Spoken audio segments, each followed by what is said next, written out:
Hello and welcome to another indie game review. This week I will be taking a look at the strategy survival game Mars or Die. The game starts off by throwing the main character on a planet with a narrator or commander telling him in a suspect Eastern European accent that it was all a mistake. Originally, he was supposed to go to the moon, but oh well, since he is on Mars, might as well colonize it, right? And you'd think that the colonization would be fun and fast, but oh well, I won't get ahead of myself. Let me talk about it a bit more in depth. The gameplay is said to be a tower defense roguelite, but in practice it's just a slow grind through quite meaningless missions that give few objectives and one bonus objective, which is mostly just to do the mission in a certain time period.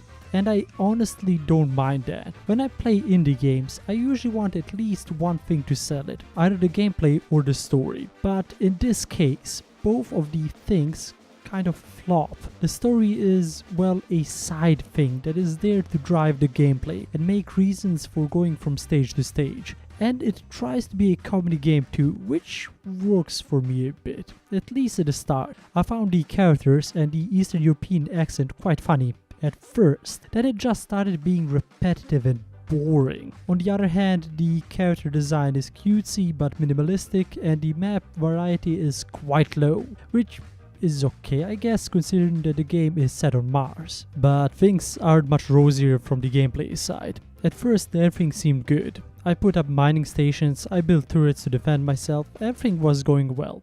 However, even from the start, I noticed that the controls were quite clunky and unintuitive. The game was made for mouse and keyboard in mind, but they are used in such a bad way. The running is clunky and the placement of turrets and other objects and where they can be put is up to the whims of the game. And not to say anything about the missions, where you have to fight aliens with just your character and no turrets. He runs slow and the aliens either have really bad AI or they are the stupidest things on the planet after the rocks that they walk on. But before I finish the review, I want to mention something. I wouldn't be so harsh on the game if it didn't have the price tag of 20 euros on Steam. I mean, come on. For comparison, Hollow Knight, a much better indie game, is only 15 euros on Steam and my first playthrough of it took me over 20 hours, unlike Mars or Die, which can be finished in one evening, not even a long evening.